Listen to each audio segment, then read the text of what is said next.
राधे राधे दर्शकों, आप सभी को सरिता मिश्रा का नमस्कार। आपके अपने यूट्यूब चैनल जीवन चक्र में आपका स्वागत है। दर्शकों, आज मैं लेके आई हूँ माघ मास की पूर्णिमा कब पड़ रही है के साथ हम जानेंगे कि स्नान और दान का क्या महत्व है इस दिन करने से, और हमें इस दिन कौन कौन सी चीज़ें अवश्य से करनी चाहिए।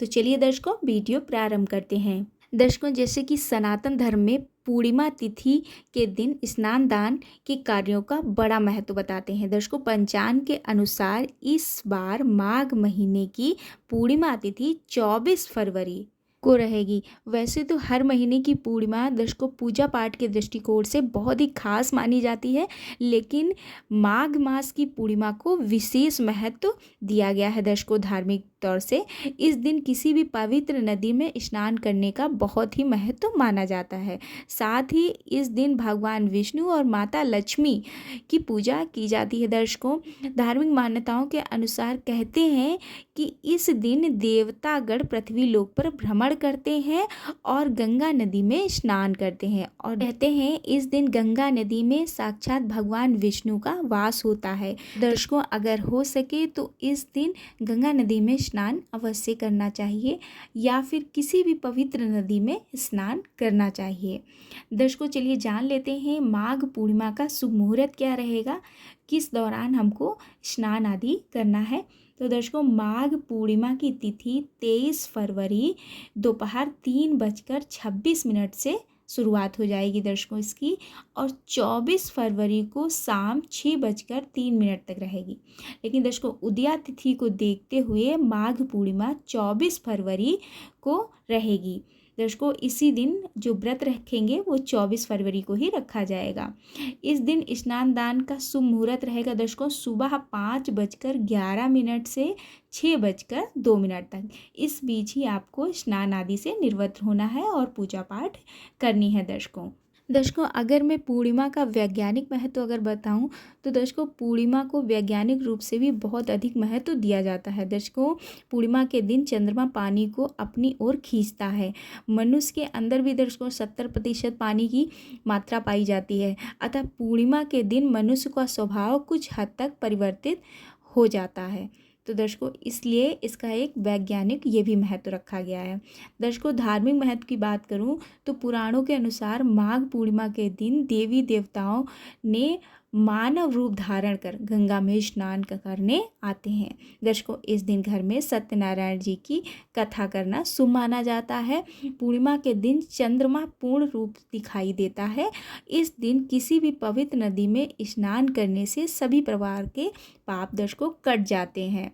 यदि कोई व्यक्ति किसी पवित्र नदी में के पास नहीं जा सकता दर्शकों, अगर स्नान नहीं कर सकते हैं जाकर, तो कोई बात नहीं, घर में ही नहाने के पानी में गंगा जल डाल के आप स्नान कर सकते हैं, या नहाने के बाद आप गंगा जल अपने ऊपर छिड़क सकते हैं। इससे भी स्नान का पूर्ण फल प्राप्त होता है। दर्शकों, इसके साथ ही इस दिन पितरों का तर्पण करने से भी उन्हें मोक्ष मिलता है। तो दर्शकों, इस दिन पितरों का तर्पण भी किया जाता है। पूर्णिमा के दिन दर्शकों भगवान भोलेनाथ और भगवान विष्णु की और माता लक्ष्मी की पूजा की जाती है, और हो सके तो सत्यनारायण भगवान की कथा भी सुनी जाती है। दर्शकों, इसके साथ इस दिन स्नान करने के बाद पितरों का तर्पण अवश्य करें, और पूरे दिन हो सके तो उपवास भी लोग रखते हैं। कुछ लोग उपवास रखते हैं और रात्रि में जब चंद्र उदय होता है उसके बाद में चंद्रमा को अर्घ देने के बाद व्रत का मतलब व्रत को खोलते हैं, पारण करते हैं। और कुछ जगहों पे व्रत नहीं रखा जाता है तो भी कोई नहीं, कुछ लोग रखते हैं। देख लीजिएगा, आपके यहाँ अगर रखा जाता है तो व्रत रखिएगा, और चंद्र को अर्घ देने के बाद ही पारण किया जाता है। दर्शकों, इस दिन घर में खीर अवश्य से बनाते हैं। चावल की खीर बनाने का नियम है दर्शकों, तो देखिएगा अगर आपके यहाँ बनती है तो आप भी चावल की खीर बनाइएगा। दर्शकों, इस दिन सूर्य उदय से उपवास रखकर चंद्र दर्शन के बाद ही, जैसे मैंने आपको बताया कि अर्घ देने के बाद ही समाप्त होता है। दर्शकों, पूर्णिमा के दिन दान का भी एक विशेष महत्व बताया गया है, इसलिए अपने सामर्थ्य के अनुसार किसी भी निर्धन व्यक्ति या ब्राह्मण आदि को आप दान दे सकते हैं। और इसके साथ ही कुछ धार्मिक मान्यताओं के अनुसार 27 नक्षत्रों में एक मघा से माघ पूर्णिमा की उत्पत्ति हुई थी। इसीलिए इसे माघ मास की पूर्णिमा को माघ पूर्णिमा के नाम से भी दर्शकों जानते हैं। पौराणिक कथाओं के अनुसार दर्शकों माघ पूर्णिमा पर खुद भगवान विष्णु गंगा जल में वास करते हैं। इसीलिए इस दिन गंगा स्नान का दर्शकों बहुत ही महत्व बताया गया है। तो दर्शकों इस बार माघ मास की पूर्णिमा जैसे मैंने आपको बताया कि 24 फरवरी को पड़ रही है। दर्शकों प्रयागराज में 1 महीने तक चलने वाला कल्पवास का समापन भी माघ मास की पूर्णिमा के दिन हो जाता है। दर्शकों माघ मास की पूर्णिमा पर सुबह स्नान के बाद भगवान विष्णु की पूजा करें। विष्णु की पूजा के बाद पितरों के निमित्त तर्पण कर सकते हैं। इसके बाद आप ज़रूरतमंदों को भोजन, कपड़े, कंबल और तिल और गुड़ का दान दर्शकों अवश्य करिएगा। तिल का विशेष ही महत्व बताया गया है, इसलिए तिल अवश्य से दान में दीजिएगा। फल और अन्न आदि भी आप दान कर सकते हैं। इस दिन आप चाहें तो कुछ भी इसके साथ अन्न दान देने के साथ ही आप चाहें तो आप उनको कपड़े वगैरह भी दान दे सकते हैं मौसम के अनुसार गरम। और इसके साथ आप दक्षिणा अवश्य से दीजिएगा। दर्शकों कुछ भी दान देने के बाद में दक्षिणा अवश्य से देना चाहिए। ब्राह्मणों को कहते हैं कि बिना दक्षिणा के दान पूर्ण नहीं माना जाता है। इसके साथ ही पूर्णिमा के दिन चंद्रमा को मजबूत करने के लिए कुछ उपाय भी कर सकते हैं। अगर आपकी कुंडली में चंद्रमा कमज़ोर है तो आप कुछ उपाय कर सकते हैं। चंद्रमा को मजबूत करने के चावल और दूध, चीनी और घी से बने खाद्य पदार्थ खाने चाहिए और दर्शकों सफ़ेद वस्त्र पहनने चाहिए। पूर्णिमा का व्रत करने और रात्रि के समय में चंद्रमा की पूजा करने से भी चंद्र दोष से छुटकारा मिलता है। दर्शकों ऐसा भी लोग करते हैं।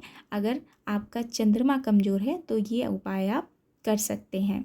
इसके साथ ही दर्शकों जिसके शनि की 7.5 चल रही है, शनि की ठैया चल रही है या इसका शनि कमज़ोर है, वो इस दिन आप शनि को मजबूत करने के लिए आप पीपल वृक्ष की पूजा कर सकते हैं, क्योंकि इस 24 फरवरी को शनिवार पड़ रहा है दर्शकों।